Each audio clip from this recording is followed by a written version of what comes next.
tema extremamente importante que ajuda a interpretar e analisar o Brasil contemporâneo. É a gente olhar para a nossa história e tê-la como substrato reflexivo para interpretar o Brasil de agora e as ameaças que nós estamos sofrendo pelo governo federal. Eu me chamo Duda Salaberti, sou professora de literatura, ambientalista, sou uma mulher travesti, transexual, aqui faço parte do PDT de Belo Horizonte, estou vice-presidenta do PDT e candidata a vereadora aqui pela capital. É uma honra estar nesse espaço virtual, discutindo com pessoas que pensaram o Brasil e pensam o Brasil de forma ampla, entendendo a importância de questões estruturais para mudar o país. Então, agradeço o PDT por criar esse espaço, juntamente com a Fundação Leonel Brizola, Alberto Pasqualini, que está sempre trazendo debates de alta qualidade, com um relevo reflexivo importante para qualificar o debate. Porque o que nós queremos é tirar o debate da histeria, que muitas vezes contamina a rede social e acaba sendo impeditivo para a gente encontrar questões importantes para o país e trazer aqui, na verdade, uma reflexão mais ampla, né, mais relevante e que consiga, de fato, desnudar essas entranhas do Brasil, os problemas que nós temos. E hoje nós vamos discutir um tema, como eu disse, que é essencial, que é a comemoração dos 90 anos da Revolução de 30. É um tema que é importante não só no ponto de vista político e histórico, mas também no ponto de vista nacional. Se nós vamos discutir, sobretudo, um patriotismo, um nacionalismo que está em voga, não tem como discutir a história do Brasil sem esse marco importante, né, para o Brasil moderno. A Revolução de 30, que em alguns momentos da história tentaram apagar a importância dela. Então, esse espaço aqui tem como espaço importante de trazer a reflexão sobre esse tema e mostrar como que a Revolução de 30 trouxe inúmeros elementos positivos para o Brasil, né? Inúmeros avanços para o Brasil. Nós não vamos aqui romantizar esse episódio histórico, vamos trazer uma análise crítica sobre essa revolução, mas, sobretudo, mostrando que, ao colocar na balança, essa revolução trouxe inúmeros pontos positivos para a história nacional. E hoje nós, comentando também que o presidente Carlos Lupe estaria conosco, ele não vai poder participar porque teve uma viagem de última hora para Porto Alegre. Então, ele mandou aqui um abraço para os companheiros e camaradas que estão assistindo e disse que numa próxima ele vem trazer as suas reflexões e experiências também sobre esse tema. E teremos conosco também o senador Jacques Wagner, que daqui a pouco está entrando para também mostrar a sua experiência enquanto ministro do Trabalho, enquanto senador, sobre a questão do Ministério do Trabalho, da Revolução de 30 e do trabalhismo para o país. E é uma honra que está aqui conosco o presidente Manuel Dias, presidente da Fundação Leonel Brizola, Alberto Pasqualini, um político que admiro muito, que é importante também para a nossa história nacional, né, foi nosso ministro do Trabalho, então que também pensou o Brasil e continua hoje atuando e mostrando caminhos para esse Brasil. E vamos conversar também, que vai trazer importante reflexão, o nosso companheiro, camarada José Augusto Ribeiro, jornalista, importante intelectual também no campo progressista, com inúmeras publicações importantes, dentre elas, né, todo mundo que pensa o Brasil já passou por algum momento pela Era Vargas, que tem a assinatura e a reflexão do companheiro Zé Augusto. E aí, para a gente seguir uma dinâmica, hoje nós vamos fazer assim, eu vou ceder um espaço de 15 minutos para que cada companheiro, cada camarada faça uma reflexão sobre qual que é o papel, né, o papel do Ministério do Trabalho hoje no Brasil, né, entendendo a atual conjuntura política nacional e internacional, qual que é o papel do Ministério do Trabalho para a afirmação do Brasil, para a soberania nacional, para o direito do povo trabalhador. E aí eu peço para que cada companheiro tenha os seus 15 minutos de fala, depois a gente volta para aprofundar mais o debate. E eu vou começar com o companheiro Zé Augusto Ribeiro. Muito obrigada por ter aceito o convite. E me diz aí, o Ministério do Trabalho, qual que é a relevância para esse Brasil de hoje?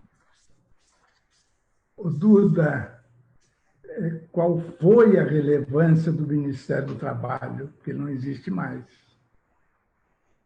Você sabe que ele foi criado apenas 3 semanas depois da posse de Getúlio Vargas no governo provisório da Revolução de 30. E era chamado de o Ministério da Revolução por ser o mais importante de todos.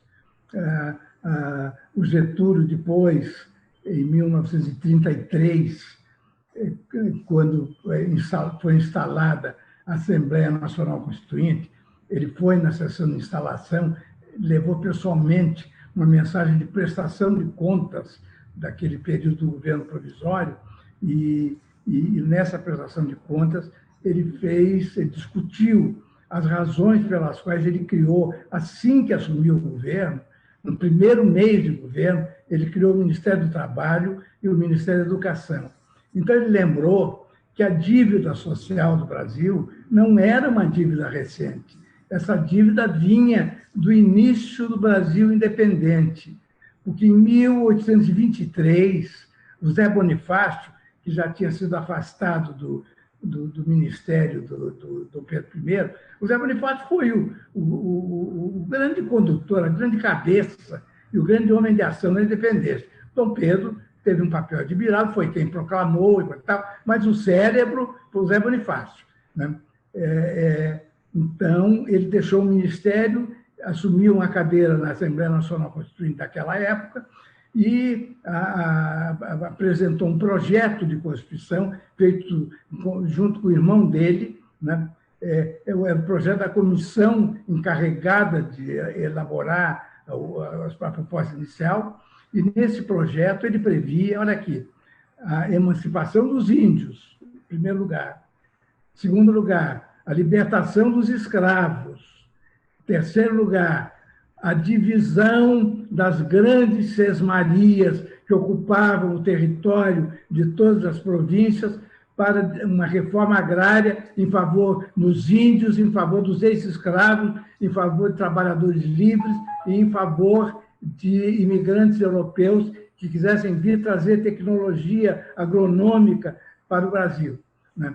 Logo em seguida, o Dom Pedro fechou a Constituinte, deu um golpe, prendeu o Zé Bonifácio, exilou o Zé Bonifácio, pegou o projeto do Zé Bonifácio e transformou na Constituição Imperial do Brasil.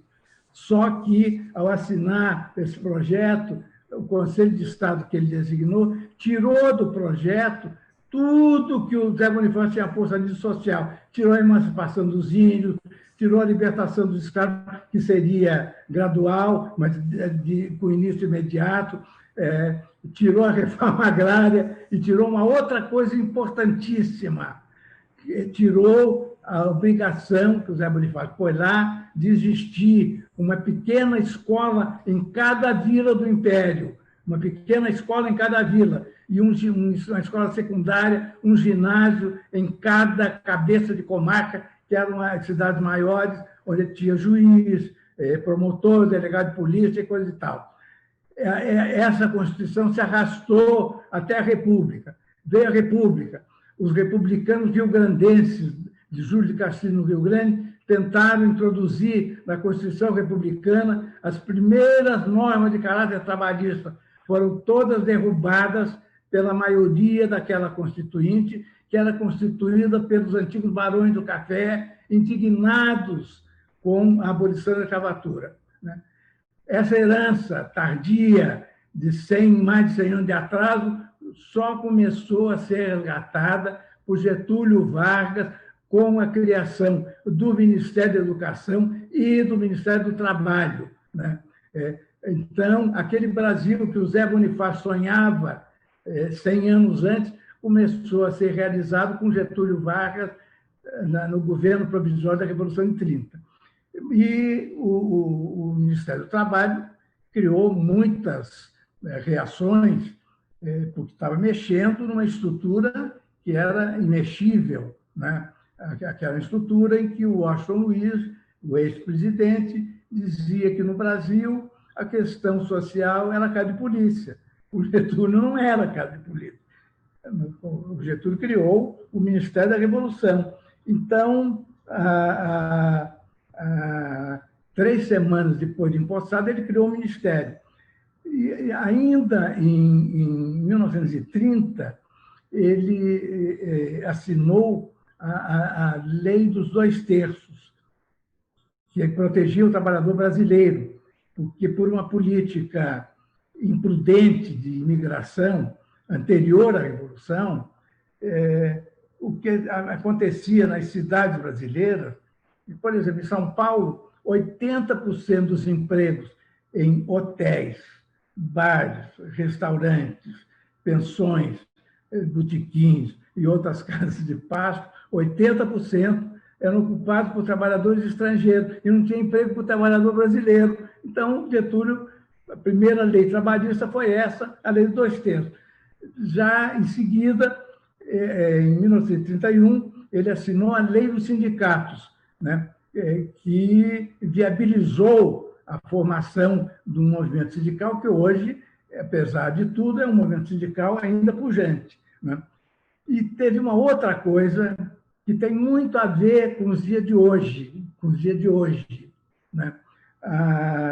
Em 31, ele assinou uma espécie de lei geral da Previdência, com critérios gerais para a Previdência, e foi criando institutos de previdência para cada categoria profissional. O Manuel Dias foi um dos funcionários importantes do sistema previdenciário brasileiro, que se estendeu por todo o país, né? Então, uma das primeiras medidas do Getúlio, ao criar essas instituições de previdência, foi permitir que, com os recursos que eram arrecadados do salário do trabalhador, da contribuição do empresário e também de uma contribuição do governo, os institutos financiassem a casa própria para o trabalhador, né? Ou seja, ele, pelo sistema de previdência, começou também a criar outros mecanismos de proteção ao trabalho. E nessa lei original de previdência foi introduzido talvez um artifício, mas que valeu a pena introduzir, porque foi o embrião do direito de estabilidade do trabalhador. Pela lei de previdência, o trabalhador, depois de não sei quantos anos, só podia ser demitido se houvesse uma investigação que provasse a prática de irregularidade e coisa assim. Então, o Ministério do Trabalho era cumulativamente o Ministério da Previdência, né? Sob a égide do Ministério, o Getúlio também criou comissões mistas de arbitragem, que foram o embrião da Justiça do Trabalho.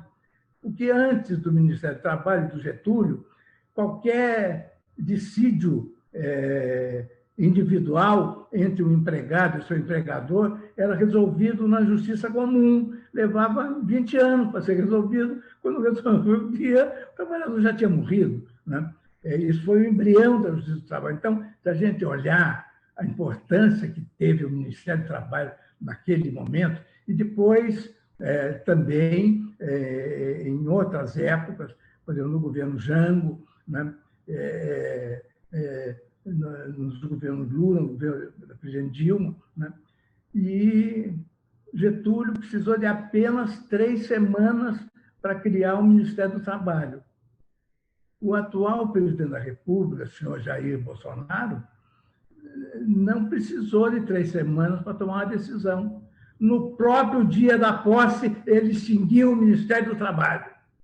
Por quê? Porque o Ministério do Trabalho, apesar de tudo que sofreu nas mãos de governos neoliberais, como Fernando Henrique, do Michel Temer, o Ministério do Trabalho continuava a ser uma massa crítica de garantias aos direitos do trabalho.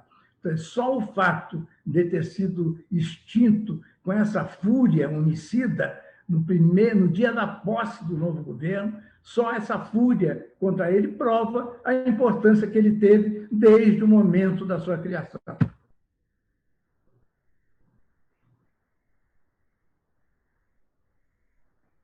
Excelente, companheiro, né? Essa reflexão. Olha, desculpe a veemência, mas não é possível não ser veemente diante desse quadro, diante de Getúlio e do que está acontecendo agora. Oh, e só pegando um link, companheiro, antes de passar a fala para o camarada Manuel, desde a extinção do Ministério do Trabalho até hoje, uma provocação aqui, qual impacto você viu na sua leitura maior dessa extinção? Olha, a coisa vinha de longe, né? Não vinha do pós-Era Vargas, começou na Era Vargas. A maior reação ao governo provisório da Revolução foi a chamada Revolução Constitucionalista de 32, que primeiro não foi uma revolução, era uma contra-revolução, né? E, segundo, não foi constitucionalista porque pregava uma constituinte que já tinha sido convocada e até com eleição com data marcada pelo Getúlio, né? A primeira revolução. O principal objetivo da revolução era acabar com o Ministério do Trabalho e com as leis trabalhistas que já estavam em vigor. Esse era o principal objetivo. Tanto que a tal revolução constitucionalista não tentou convocar para suas tropas trabalhadores, convocou estudantes de colégios particulares, estudantes universitários e tal. Os trabalhadores ficaram nas fábricas e o movimento sindical foi muito reprimido durante essa falsa revolução. Aí aconteceu uma coisa.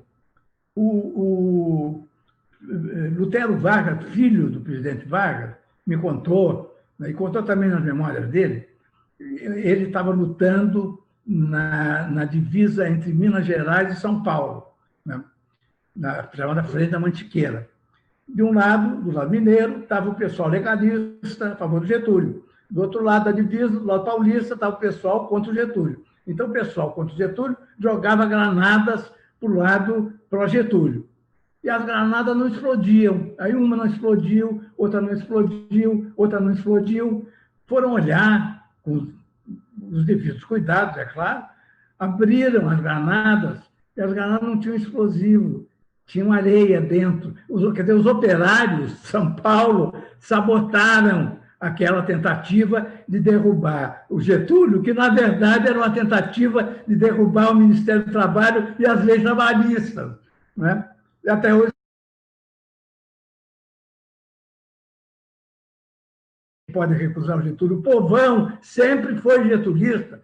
Todas as eleições que o Getúlio disputou lá, com exceção da de 1930, que foi fraudada, todas ele ganhou com o povão de São Paulo. Quem era contra ele era a elite. Então, já em 32, queriam acabar com o Ministério do Trabalho. Levou tempo. Conseguiram em 2019.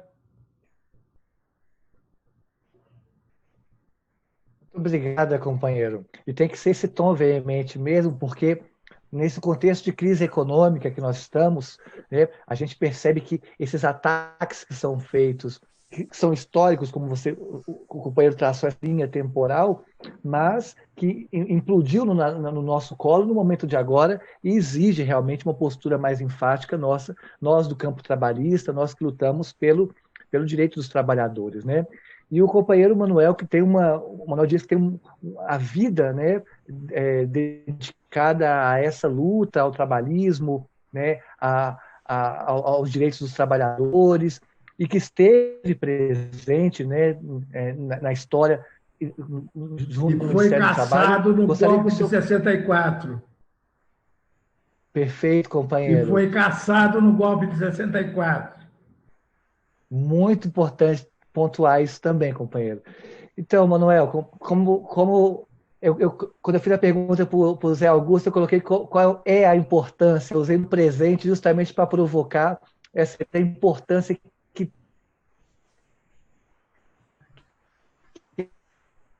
é urgente, a importância do trabalho para o Brasil de hoje, para a história do país. Eu queria, inicialmente, cumprimentar a Duda, que coordena esse debate. Sucesso lá em Belo Horizonte. Vamos ter uma vereadora realmente representante dos interesses pela transformação e pela mudança. Queria cumprimentar o Zé Augusto Ribeiro, que é essa figura excepcional na literatura, na política, no debate nacional, que reuniu em 3 volumes a Era Trabalhista, que disseca, que levanta toda a história verdadeira, a verdadeira história do Brasil, porque eles não contam a verdadeira história do Brasil. E queria complementar também a fundação que promove este evento através do Centro de Memória, né?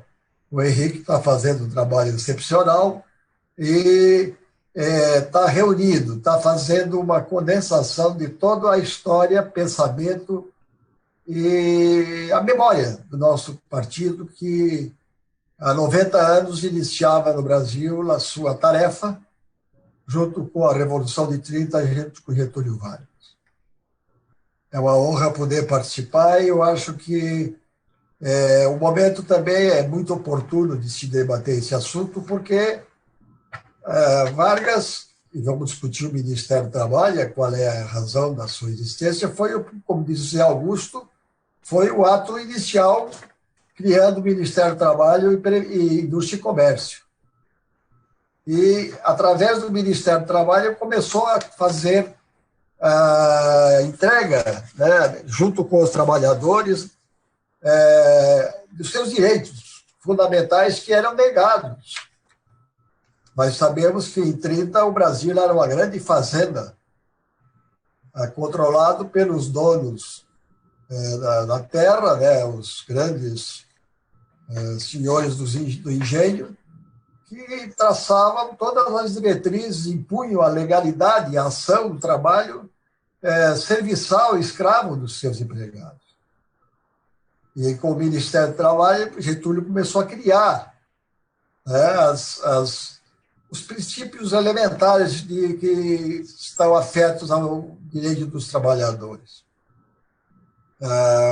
Ele criou, em 30, o Ministério do Trabalho e, em 31, ele fez o regulamento dos sindicatos, organização sindical.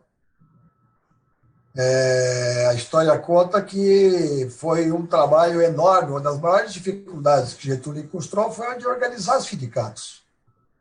Claro que os grandes empresários, senhores de engenho, aquela burguesia paulista não queria nenhuma organização que pudesse incomodá-los. Tanto que Vargas teve que mandar em algumas reuniões o próprio Exército para garantir a reunião e a reunião dos trabalhadores na organização da sua entidade sindical. Mas fez parte histórica da luta da direita, que nesses pequenos hiatos de governos populares que o Brasil teve, Vargas, Jango, Lula, Dilma, nesses pequenos hiatos eles tentaram, ao derrubar esses governos, foram golpes que foram dados, só não deram do Getúlio, porque o Getúlio, ao suicidar-se, ele prorrogou a data do golpe para 1964. Era a primeira coisa acabar com a legislação trabalhista, com a legislação que regula a justiça do trabalho. E esse momento triste da vivência que vivemos no Brasil, com a vitória do fascismo, do ódio, eles aproveitaram esse momento e a primeira coisa que fizeram acabar com o Ministério do Trabalho e Emprego. E hoje o trabalhador, se precisar de buscar alguma explicação dos seus direitos, ele tem que ir no Ministério da Economia. Está subordinado ao Ministério da Economia, sob a guarda de um ministro safado, que está aí para defender a desconstrução do Estado brasileiro, para acabar com as empresas públicas e estatais que foram bases fundamentais do desenvolvimento nacional criadas por Vargas. E acabaram com o Ministério do Trabalho. Eu tive a honra de ser ministro do Trabalho, e no meu período eu informatizei o Ministério, criamos a Universidade do Trabalhador, avançamos no sentido de facilitar e disponibilizar com maior segurança e agilidade o interesse dos trabalhadores. Mas eles não ficaram apenas no fim do Ministério do Trabalho, eles acabaram com toda a legislação que regulava a ação do trabalho. Até as normas reguladoras de defesa do trabalhador, eles acabaram. Trabalho escravo, por exemplo, hoje. Né? Aquelas normas que eram do interesse do próprio capital. O Ministério do Trabalho é um instrumento também do capitalismo, porque o capital precisa ter um instrumento de negociação. Ele não pode chegar e se impor, e cada vez menos essa condição existe, porque os trabalhadores eles já adquiriram um certo conhecimento e noção dos seus direitos e da sua dignidade. Então, a ação nefasta que eles praticaram contra os trabalhadores brasileiros e, lamentavelmente, não teve reação nenhuma. Nós fomos fragorosamente derrotados na eleição. Né? As oposições, mais uma vez, marcharam desunidas, continuam desunidas. Eu quero citar aqui um exemplo aqui em Santa Catarina. Aqui nós fizemos a Frente Popular nessas eleições. Em Florianópolis temos 9 partidos, Blumenau, Joinville, Chapecó, São José, Criciúma. Nós vamos ganhar em algumas, mas não é o ganhar eleitoralmente, é o ganhar politicamente. Passando para a população que a responsabilidade nossa agora não é defender os nossos partidos apenas. O que está em jogo não é a sobrevivência dos nossos partidos. O que está em jogo é a sobrevivência da liberdade, da democracia.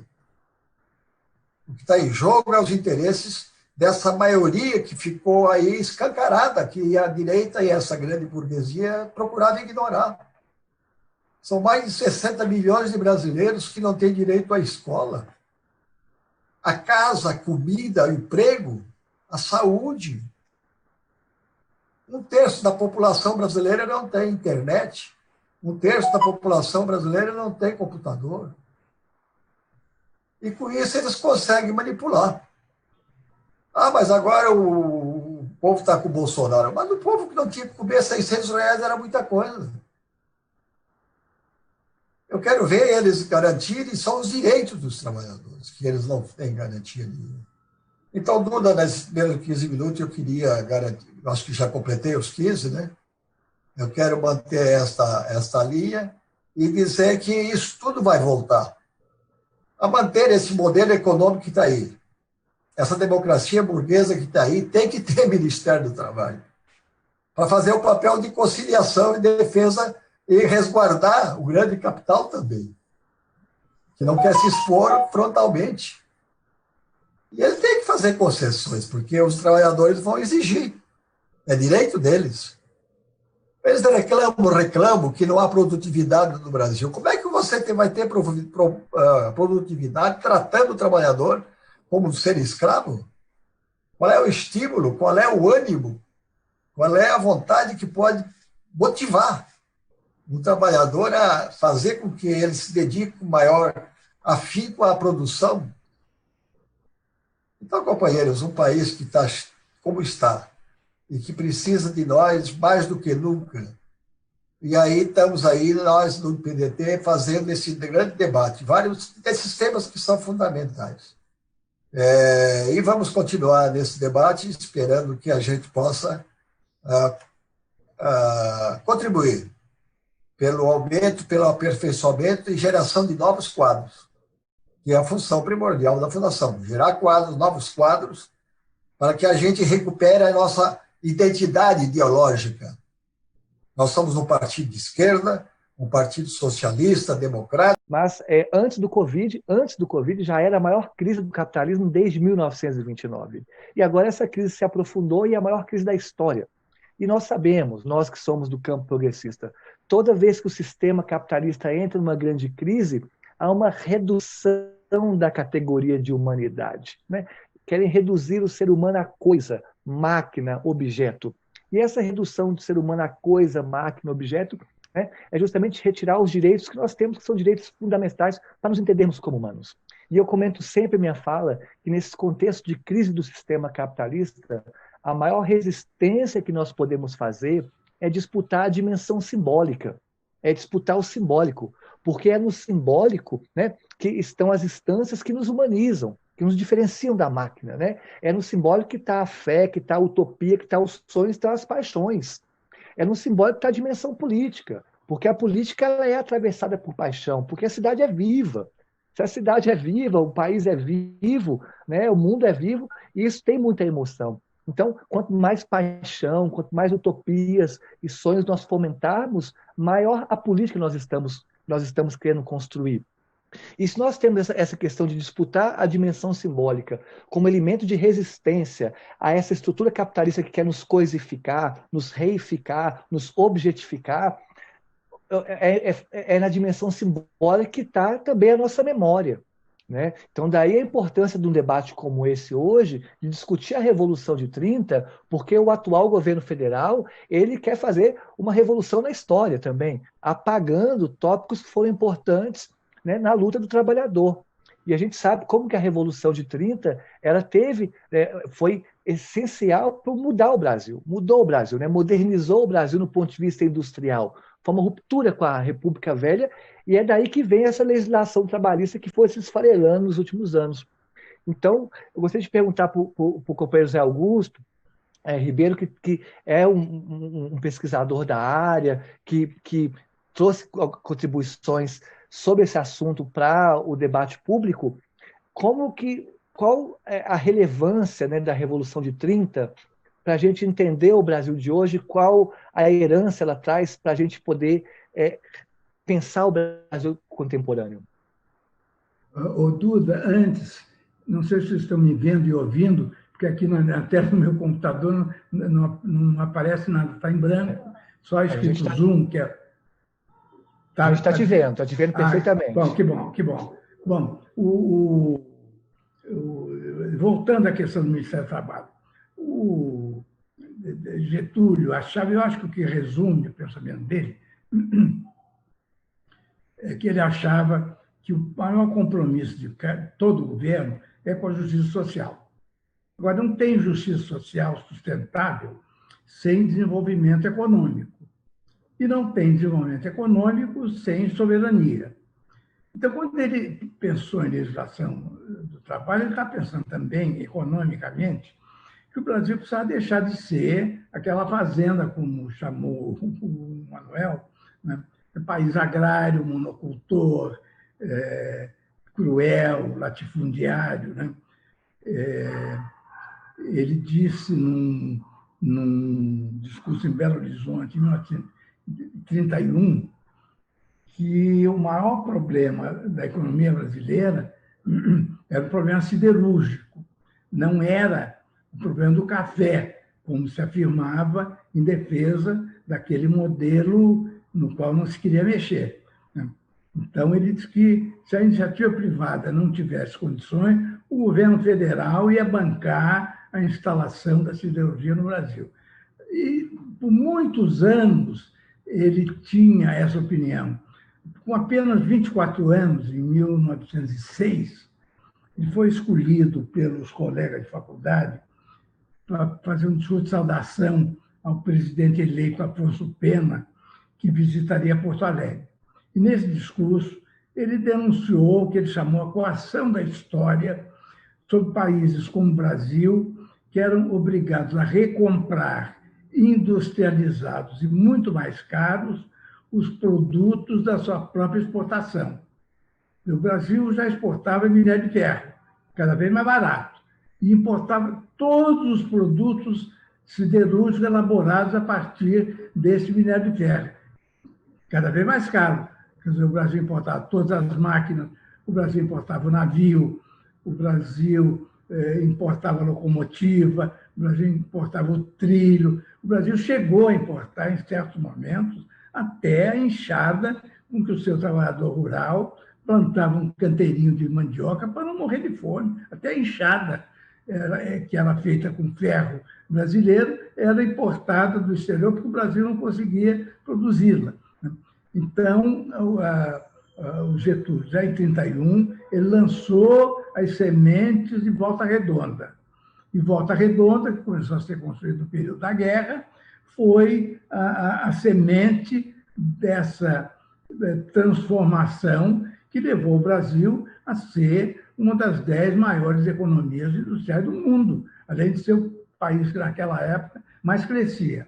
Agora, quando ele propunha isso economicamente, no plano social, ele pensava no mercado interno. Era preciso desenvolver o mercado interno até para dar outra condição de vida, né? O trabalhador industrial teria outra qualidade de vida, outro salário diferente, muito mais alto que o do trabalhador rural. O trabalhador rural era quase um escravo, né? Aqueles regimes semi-feudais, da ameação, da parceria, essa coisa toda, né? Então, quando ele resolveu partir para um programa de industrialização, ele estava pensando, basicamente, em justiça social, e foi o que aconteceu. Agora, precisava também pensar na soberania, porque, por exemplo, Volta Redonda, que foi o primeiro exemplo, o que houve de pressões para o Brasil não construir Volta Redonda foi uma coisa imensa, porque o Brasil era cliente de indústrias siderúrgicas, sobretudo americanas, né, que iam perder esse mercado uma vez que o Brasil passasse a produzir os seus próprios itens siderúrgicos, né? Então, o Ministério do Trabalho foi o ponto de partida também da transformação do Brasil de uma economia agrária, monocultora, atrasada, numa grande economia industrial, né? Por aí se vê como o Ministério do Trabalho foi o instrumento, né, dessa transformação e como as políticas de inclusão social e de distribuição de renda são também políticas de desenvolvimento, são maneiras também de fazer as classes proprietárias produzirem mais e ganhar mais dinheiro. Só que o que ganharem mais tem que dividir com o trabalhador. Era o que o Getúlio propunha até. Houve uma ocasião, já no segundo governo dele, em que uma reunião em que esteve presente o nosso companheiro Neiva Moreira, que era o vice-presidente nacional do PDT. O Neiva contava isso, rindo muito. O Getúlio dizia assim: olha, meus amigos, como é difícil fazer a nossa burguesia ganhar dinheiro, né? Até hoje é difícil fazer a burguesia ganhar dinheiro.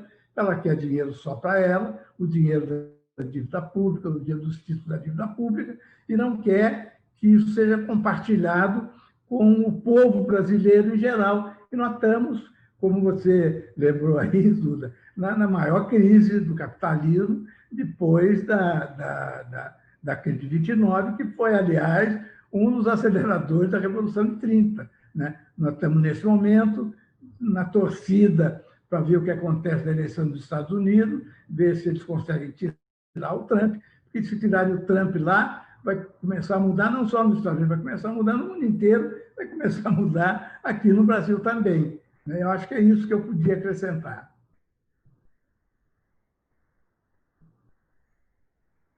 Muito obrigado pela contribuição, companheiro.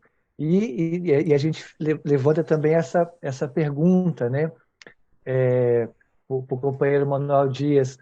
Essa mudança que o Zé Augusto Ribeiro sinalizou que poderia, quem sabe, acontecer, o senhor acha, Manuel, que como a política está caminhando, essa mudança ela para o lado progressista, para a retomada da questões dos direitos dos trabalhadores, a retomada da valorização, né, do trabalhador? Você acha que no atual sistema a maré está indo para esse lado, a aprofundar cada vez mais a crise?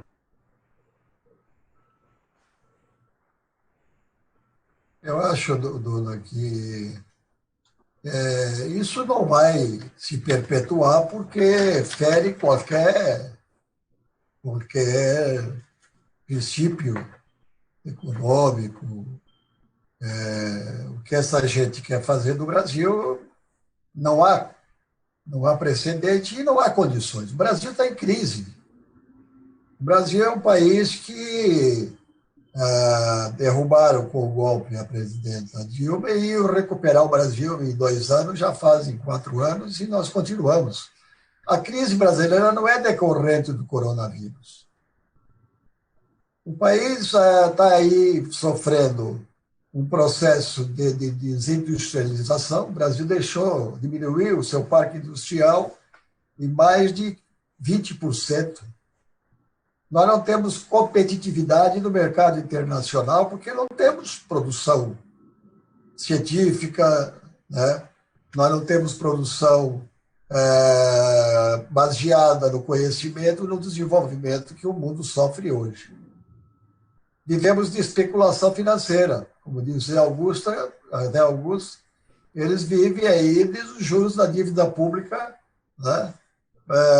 Que enriquece aí 10, 20 famílias brasileiras, e não há investimento do setor privado. O mercado, Deus mercado, que eles diziam que iam resolver, não vai resolver.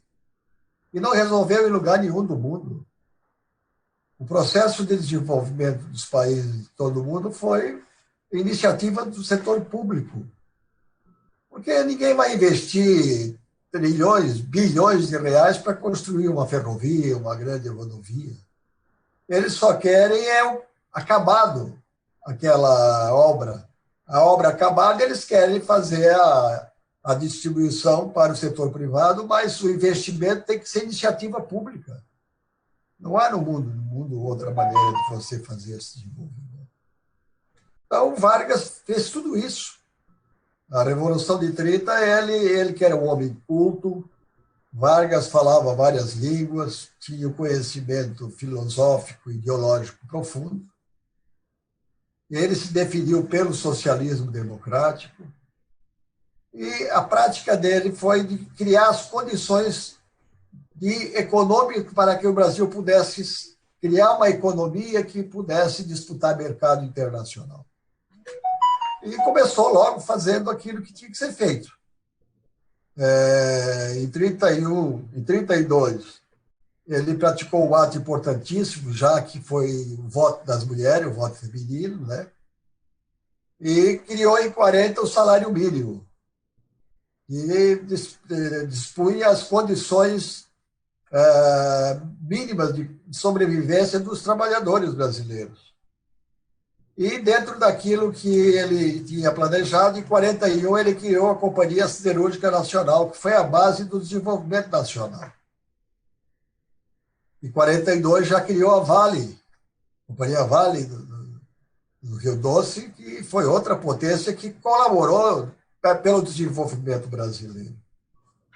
E em 43 ele fez a consolidação das leis de trabalho, pegou toda a legislação que havia sobre trabalho e sancionou a CLT, que até hoje ela sobreviveu e foi um instrumento, uma ferramenta de garantia dos trabalhadores brasileiros.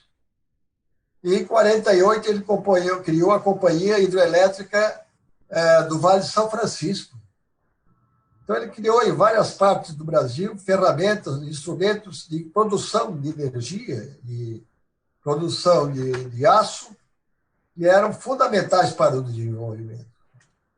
E em 53 culminou com a criação da Petrobras, que é a maior empresa, a maior riqueza do povo brasileiro, e que era, até pouco tempo, responsável por 70% do investimento nacional, especialmente agora com o descobrimento do petróleo, das jazidas, né, de petróleo que foram ultimamente desenvolvido, o pré-sal, e que o Brasil detenha, o único país do mundo que detém a tecnologia de exploração de petróleo em alta profundidade. Então, essa soma de ações práticas ele transformou. Em 45, o Brasil era a 15ª potência do mundo já. Tinha saído lá do nada e já era 15ª potência mundial. E aí, em 1916, dia 14, 16, aí nesse período, nós já éramos a 8ª potência mundial. Nós éramos a 8ª potência mundial, apesar de toda essa dificuldade do capital nacional cumprir com as suas tarefas de implantação e investimentos. Então, eu acho que essa vai voltar, mas até que volte, vamos padecer especialmente não nós, pequenos burgueses, que estamos aqui no nosso conforto, né, falando bonito, mas especialmente aquele povo lá excluído, aquele brasileiro que, vivendo num país que tem a maior e melhor biodiversidade do mundo, as melhores reservas de água potável do mundo, que tem a maior fronteira agrícola do mundo, rico em minérios indispensáveis para o desenvolvimento nacional. E tem aí essa população enorme que vive, e não haverá mudança, companheiros, não haverá mudança se nós não cumprirmos uma tarefa, que é a tarefa que cumpriram aqueles grandes líderes mundiais que fizeram as revoluções, a organização da sociedade. O povo é objeto de manipulação, de enganação. O Jornal Nacional desinforma 40, 50 milhões todo dia. Enquanto o povo não souber o porquê das coisas, por que isso está acontecendo com ele, ele não vai saber discernir o que deve fazer e o que não deve fazer. E como é que ele vai aprender isso? Se organizando. Nós estamos vivendo aí um período em que a China, hoje, já é a maior potência mundial e será, inquestionavelmente, a maior potência mundial. Demoraram anos para mudar, mas começou lá com 9. Lá em Xangai, Mao Tse-tung mais 8 construíram o núcleo, né?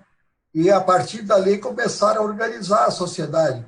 Quem manda no mundo não são as maiorias, são as minorias organizadas. São as grandes empresas mundiais que se unem para impor as regras desse capitalismo selvagem. E, do outro lado, é o povo que se organizou. Como é que se organizaram as igrejas? A própria Igreja Católica. Ainda agora o Papa solta uma encíclica que condena, né, o capital, que condena o mau uso do dinheiro público e a escravidão que submete a sociedade mundial. O que foram as comunidades eclesiais de base? Com o golpe militar de 64, com o fim dos grupos de 11 que o Brizola organizou, e toda a organização social lá na base da sociedade brasileira, as organizações sociais acabaram com o golpe, a igreja sentiu um vazio. E aí organizou as comunidades eclesiais de base, que foram para lá para manter viva a discussão dos problemas e a disputa e a conquista de direitos e salvaguarda dos seus direitos. Né? Como é que fazem as igrejas evangélicas e pentecostais aí? Criam os núcleos. Multiplica e cria, converte, porque política também é uma religião cívica. Nós temos que acreditar. Porque se eu não acreditar, eu não vou sair aqui de casa e lá na periferia, lá numa invasão, reunir 10, 5 pessoas para discutir política, que eles vão primeiro passar uma pilha de desaforo. Porque é mais um que vem aqui me enganar. Né? Então você tem que ter um trabalho muito grande, e a nossa função na Fundação é formar quadros novos, oferecer alternativas, porque eu acho que, você falou muito bem, vivemos a pior crise do capitalismo mundial. A esquerda começou a sofrer desgastes a partir do fim da União Soviética, né, em que a direita pegou a questão do Muro de Berlim, transformou num símbolo do fim, né, do comunismo, e a própria esquerda mundial não soube sair e ter uma discussão, um debate. A Europa toda foi governada por partidos socialistas, mas não mudou nada. Tanto que perderam depois para os partidos de direita, os partidos de direita não precisaram fazer nada. Continuaram a fazer as políticas que os partidos socialistas executavam já na Europa. Nós também perdemos aqui no Brasil. Ficamos aí 13 anos, 16 anos, não sei. Nós fizemos uma reforma. Uma. E sem reforma não adianta. Sem reforma estrutural não adianta. Não adianta amanhã ganhar a eleição de novo. Nós não temos quadro para governar, não preparamos. Aí tem que buscar o quê? O centrão de novo? Esse centrão que já serve a ditadura, serviu a ditadura, serviu ao Sarney, serviu ao Fernando Henrique Cardoso, serviu ao Collor, serviu ao Lula, serviu a Dilma, vai estar servindo agora a esse babaca que está aí, esse facínora, vai servir o futuro governo até o dia que nós aprendermos e que nós não somos representantes do povo. Nós não cumprimos com a finalidade que é nosso compromisso, de organizar a sociedade para que ela faça as mudanças, para que ela faça a sua revolução. Como não tem mais revolução armada, a revolução é usar essa democracia burguesa. Aliás, quando criamos o PDT, o Brizola dizia isso. Havia um grupo muito grande, quase majoritário, que defendia a clandestinidade. Do outro lado, o outro grupo defendia, não, vamos usar essa democracia burguesa para fazer uma democracia verdadeira. Através da organização, está lá, o nosso estatuto preconiza que a nossa organização se dá através de núcleo de base. E quem é que fez núcleo de base? Então é isso, companheiros, vamos nos compenetrar na importância de Vargas, um grande exemplo de amor à pátria, e que no exercício do poder praticou os atos indispensáveis à defesa e à construção de um país soberano, grande, rico e poderoso. Excelente contribuição, companheiro. Só fazendo uma justificativa aqui, o companheiro Jacques Wagner não pôde, teve um compromisso que surgiu agora na agenda dele, então ele não vai poder participar do nosso debate. Ele pediu para que eu justificasse aqui a ausência, porque foi algo que surgiu na última hora e que era emergencial, do ponto de vista político, então daí a ausência dele. Mas o debate aqui está muito qualificado no sentido da gente se armar ideológica, politicamente, por debate político, não só das eleições municipais agora, mas também nacionais daqui 2 anos. E pegando o link no que o companheiro Manuel falou, né, a perspectiva que eu tenho, né, que a história nos mostra que existem 2 tipos de revolução. Né?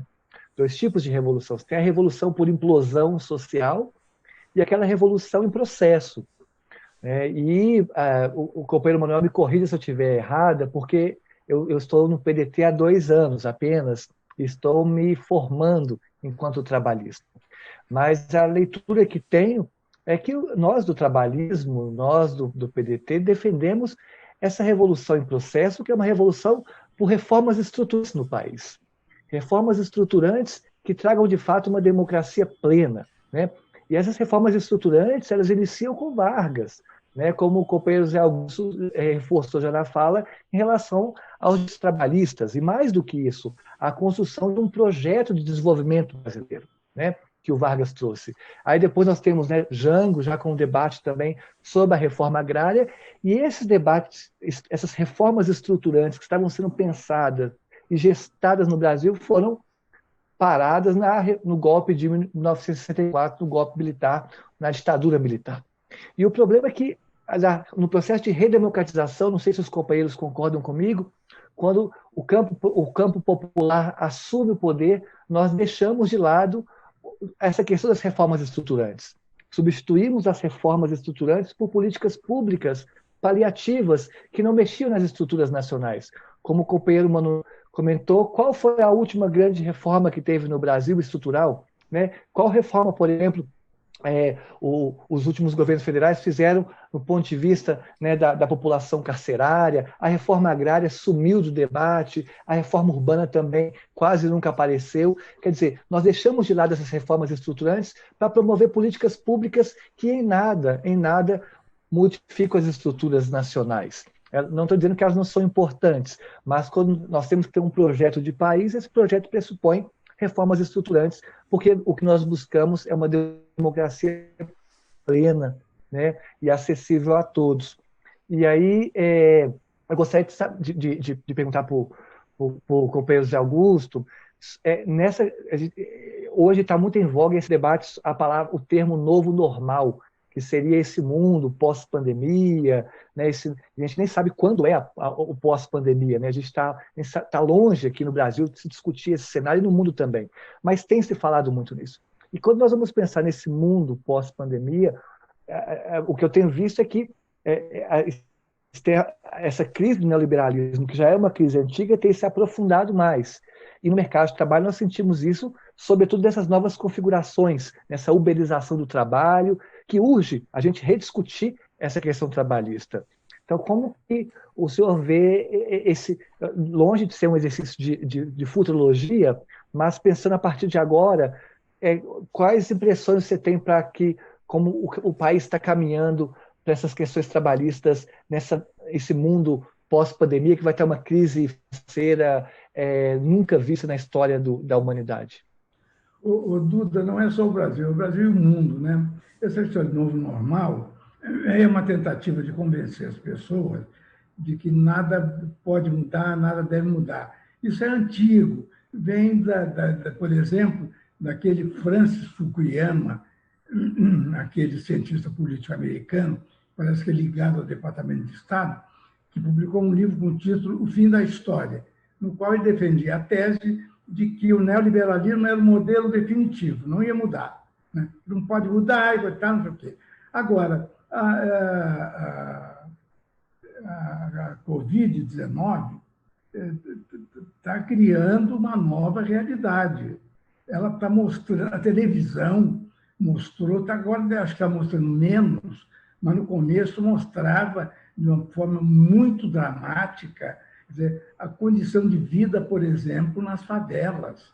8, 10 pessoas amontoadas numa pequena habitação de um cômodo só, sem água, sem sabão para lavar as mãos.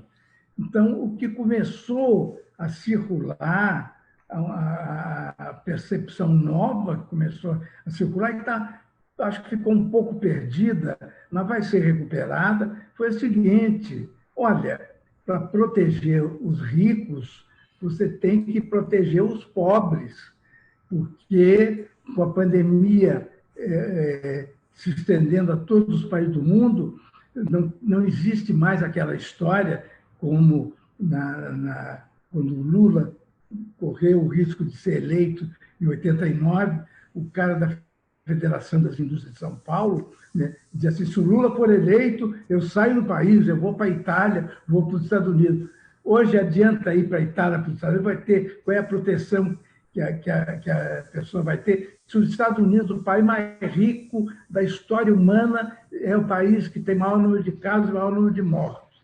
Então, uma coisa está clara, né? Para proteger os ricos, você tem que proteger os pobres, né? E, a partir disso, é possível até convencer grupos mais sensíveis e abastados da sociedade de que não pode deixar permanecer esse quadro de favelas, né? Digamos, da Rocinha, ou a da Maré, no Rio, Paraisópolis, em São Paulo, né? E, recentemente, um grupo menos atrasado do governo federal, do general lá Braga, propôs um programa de retomada de obras públicas para criar 1 milhão de empregos. Tá bom, você vai criar 1 milhão de empregos. E onde é que ficam os outros 12 milhões de desempregados? Por que não se pensa, por exemplo, num grande programa de substituir as favelas por habitação decente para todo mundo, né? Se a construção civil é um grande fator de retomada de crescimento da economia, não implica importações, o mercado de trabalho para ela é abundante por aí.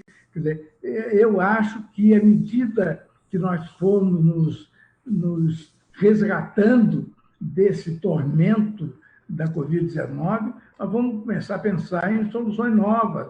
A Nova Zelândia, por exemplo, que é um governo trabalhista, de um partido identificado com o nosso, a Nova Zelândia já está pensando em reduzir a semana de trabalho para 5 dias, né, para criar mais emprego, para ver uma reforma econômica que mexa com todo o conjunto da economia, né?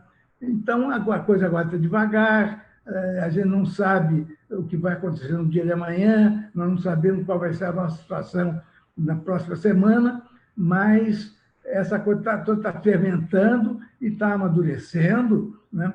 E eu tenho a esperança de que essa eleição agora municipal, né, as pesquisas já estão revelando uma virada em relação a 2016. 2016 foi a eleição que começou a levar a extrema-direita para o poder, né? Agora, as pesquisas mostram que os candidatos de extrema-direita estão mal em toda parte. O Marquesan está mal em Porto Alegre, o Crivella está mal aqui, a Joyce Hasselmann, que era o paradigma do bolsonarismo, está mal em São Paulo, né? O Manuel está tocando nesse ponto, né? É preciso trabalhar na construção de núcleos e tal, pensando em cada oportunidade eleitoral de nós nos afirmarmos. Nós, não apenas o PDT, nós, os partidos progressistas, as correntes de esquerda, que querem libertar o Brasil dessa situação humilhante, dessa dívida externa vergonhosa que nós temos, né? E nós temos, talvez, condições de, a partir de agora, né, pelo processo eleitoral, produzir o equivalente a uma nova Revolução de 30, que resgate o povo brasileiro das cadeias a que ele está sujeito por tanto tempo de opressão e discriminação. Espero que tenha conseguido colocar mais algumas ideias para esse debate prosseguir. Muito boa. Inclusive, eu vou deixar essa provocação no colo do Manuel. É possível, Manuel, uma nova Revolução de 30? O seu microfone está desligado. Eu queria dizer inicialmente que a falta aí do nosso senador Jacques Wagner, ela realmente seria de muita importância, porque trata-se de uma pessoa altamente conhecedora, patriota, e de uma militância exemplar no Brasil. Um grande brasileiro que eu tenho orgulho de ter tido com ele e tenho com ele uma boa relação. Duda, nós somos um partido democrático. As reformas, quem as defendia éramos nós, tanto que o Jango caiu, porque defendia a reforma. O Jango enviou a mensagem presidencial em janeiro de 64 no Congresso Nacional com as famosas reformas de base, né? As reformas de base do presidente João Goulart. E nós é que defendemos sempre profundas transformações. E agora estamos precisando, porque o mundo é dinâmico, a economia é dinâmica. A reforma trabalhista nós tínhamos que ter feito. As relações de trabalho mudaram, tem que se adequar, modernizar. Eu reuni umas 3 vezes com as centrais sindicais lá no Ministério, pedi, convidei, convoquei, vamos fazer uma proposta de reforma sindical. Porque se nós não fizermos da maneira que nós achamos correta, eles vão fazer da maneira deles. Né? As reformas, sem elas, no Brasil não vai conseguir mudar nada. Por isso que eu falo da importância da organização popular, porque na democracia tem que ter apoio e sustentação do governo. Tu vê aí, esse Congresso que está aí, a maioria absoluta é a mesma gente que serviu desde a ditadura, de antes da ditadura. Mas renovou-se o Congresso em 40%, vai lá, vai ver é o neto, é o filho, daquelas oligarquias, especialmente do Nordeste. Então, nós defendemos a democracia e queremos fazê-la. A Revolução Armada, eu acho que não há mais campo para isso. E a convulsão social, ela não tem sustentação, porque ela é resultado, às vezes, do desespero, do ódio, e vai ser manipulada por quem tem condições de manipular. O Zé Augusto falou aí que o rico agora tem que criar condições de sobrevivência do pobre com medo. A questão de uns 6 meses atrás, os 100 homens mais ricos do mundo soltaram um manifesto pedindo que o governo tribute essa gente, a eles mesmos. Porque a previsão é de que em 2030 nós tenhamos 3 trilhões de miseráveis. E esses 3 trilhões de miseráveis são uma ameaça ao conforto, ao meu conforto, à minha tranquilidade, porque essa gente não vai aceitar, tanto que propuseram, estão organizando aí uma Bolsa Família Mundial, né? Para começar a distribuir em 2025, 2023, sei lá quando. Então, eu acho que a gente tem que defender essas posições, e nós defendemos sempre. O verde e amarelo era o nosso símbolo, nos roubaram. Né? Então, eu acho que é um momento de reflexão, né, de muita ponderação, e esperamos que essa eleição sirva para alguma coisa. Né, sirva para alguma coisa. Porque o brasileiro não é sectário. Ele não é sectário. Eles construíram, através da grande mídia, né, usando hoje as novas tecnologias e o conhecimento,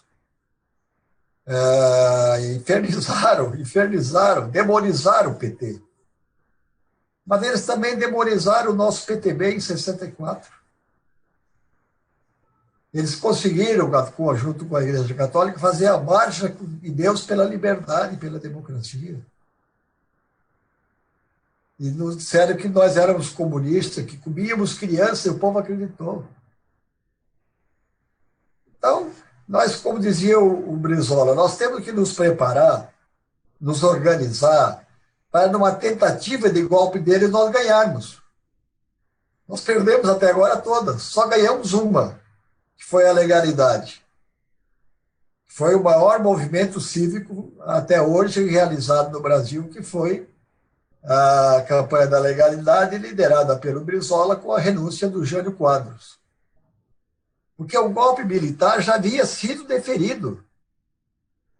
O presidente do Congresso, lá de São Paulo, o nome dele? Andrade. O Andrade, já tinha declarado vaga à presidência da República com o Jango aqui no Rio Grande do Sul, e empossado Ranieri Mazzilli, presidente da República. Foi quando o Brizola criou a Rede da Legalidade, com uma rádio, emocionou a nação, derrotou o golpe. Aí inventaram, para não humilhar os militares, inventaram essa questão da legalidade para dizer que não foi uma derrota, foi um acordo democrático. Mas em todos os momentos, em 60, com a abertura democrática, o campo popular não mandou nada. Quem tomou conta foi eles. Quem é que foi presidente da República? Foi o Tancredo. Foi o Fernando Henrique. Quando é que o campo popular teve alguma influência na discussão do projeto de abertura democrática? Nós discutimos na rua, no grande debate, na cadeia, né? Mas na hora de pegar o poder, eles vieram correndo, os mesmos. O Sarney, ora, que era o presidente da Arena, o maior partido do Ocidente, acabou presidente da República, que representava o que havia mais atrasado, até hoje, lá no Maranhão. O que é mais atrasado no Maranhão é a oligarquia, né? Sarney, que representa o retrocesso, o atraso. Então, eu acho que nós temos que saber usar agora o que restou. Depois da pandemia, vai continuar isso aqui. Ó. Eu fiz, nesses 40 anos de PDT e 60 anos de luta política, mais de 1000 viagens. O Brizola me dizia, Maraca, vai lá no estado. Eu corri todos os estados algumas vezes. Me reunia com 10 aqui, 50 ali, 10 aqui, 5 ali. Criava o diretório do PDT, aquela coisa toda. Hoje a gente fala para milhões. Temos na mão uma ferramenta que tem o Trump e tem o presidente da China na mão.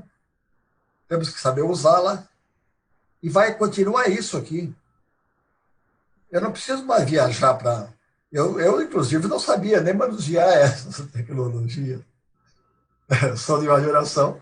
Não tinha internet, a internet tem 44 anos, 45 anos. Nem isso, acho. Quando o Brizola voltou do exílio, não tinha ainda internet. Ele dizia para nós, olha, companheiros, estão desenvolvendo uma tecnologia aí que vai dominar o mundo, e nós temos que estar atentos para isso.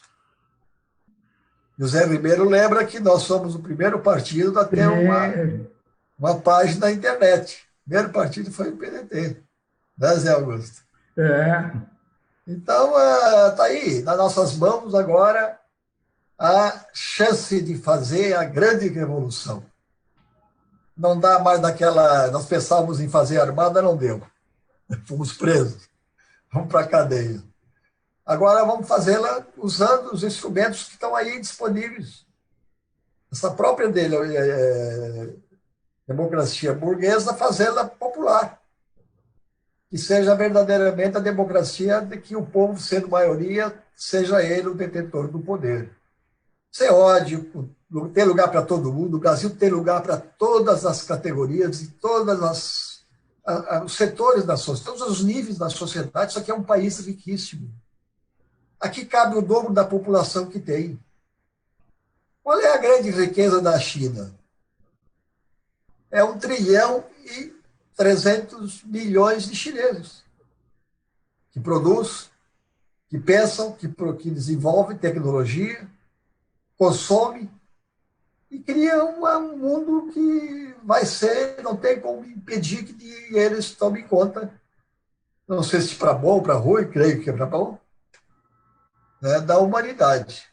Enquanto agoniza aí o capitalismo, né, chefiado por esse demente que está lá, e que irreparavelmente vai sofrer sequelas dessa doença, desse vírus, né, porque também ousou em diminuí-lo, enfrentá-lo e desmoralizá-lo. E claro que não vai mudar nada do ponto de vista econômico com a eleição do Biden. Mas, pelo menos, não é um maluco, não é um débil mental, que tem um poderio de guerra enorme, que tem um poder de dominação enorme, e que precisa ter um mínimo de controle, né, noção do que representa, por exemplo, qualquer atitude mais drástica de um presidente do governo comum americano. Muito obrigado, companheiro. Recebi a mensagem aqui já dos setores de cima que nós avançamos muito no debate, que nós temos que já encaminhando para o encerramento da atividade. Ótimo. E eu quero agradecer todos que acompanharam aqui esse debate. Vamos compartilhar, porque nós estamos aqui disputando consciências, né? Porque nós entendemos perfeitamente que as transformações elas passam pelas consciências, é uma nova forma de pensar o mundo, mas entendendo que essas formas de pensar, essa nova forma de pensar o mundo tem raízes, né, numa luta histórica que vem se construindo e que os últimos governos têm buscado apagar. Eu gostaria de agradecer muito, né, tanto o Zé Augusto como o Noel Dias, que deram uma aula aqui. Eu sou professora de literatura e aqui me coloquei na condição de aluna de política, aluna de visão de mundo, aluna de nacionalismo, figuras como vocês, estar do lado de figuras como vocês me honra muito e mostra que como a gente tem grandes mentes pensando no Brasil e que nós temos que buscar essas fontes para trazer de novo esse projeto de desenvolvimento nacional. Gostaria então de pedir a última contribuição de cada um dos companheiros, a última fala, e obrigado demais pela participação de cada um. Zé Augusto, com você. Ora, Duda, eu é que agradeço a oportunidade de expor mais alguns fatos do que algumas ideias. E, para terminar, o Manuel lembrou muito bem o que está acontecendo nos Estados Unidos. É um grupo de bilionários, parece que eles chamam bilionários patriotas, que estão pedindo ao governo para criar impostos sobre a grande fortuna deles. Eles estão percebendo que a concentração de renda no mundo se acelera de uma maneira perigosíssima e não tem como sustentar. Então, se eles já estão pensando assim, abre-se para nós uma janela, uma oportunidade de avançar com a discussão das ideias nessa busca de consciências e mentes para mudar o mundo para melhor, o mundo e o nosso país. Obrigado, Duda.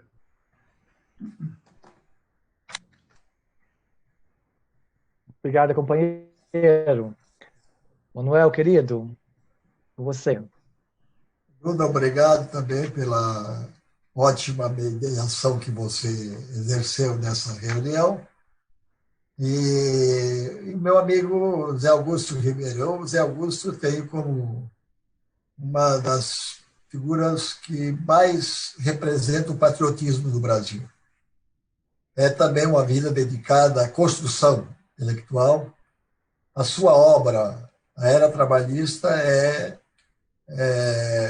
qualquer pessoa que queira realmente militar no campo da esquerda, no campo popular, tem que ler, tem que reler, tem que pesquisar e desenvolver um estudo profundo sobre a trilogia do Zé Augusto, A Era Trabalhista. E agradecer a todos os companheiros que tiveram a paciência de nos escutar, desejando a todos uma boa semana e dizer que a Fundação se sente orgulhosa de poder, através do seu órgão, que é o Departamento da Memória Trabalhista, e voltaremos em outras oportunidades com outros eventos. Boa noite a todos e obrigado. Gente, então, boa noite.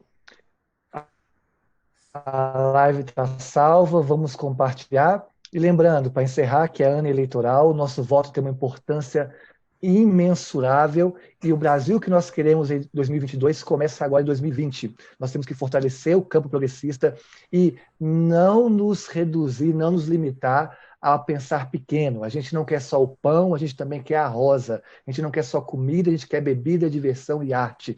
Então, bora disputar não só voto, mas também disputar consciência. Os nossos sonhos não cabem nas urnas. Então, a nossa vitória, como citou o companheiro Manuel, não vai ser só uma vitória de voto, vai ser uma vitória política. Então, que essa eleição seja uma eleição das ideias, das ideologias, das utopias. Não podemos aceitar essa ideia de que nós vivemos o fim das utopias. As utopias estão mais vivas do que nunca e elas que alimentam esse projeto de emancipação e soberania popular.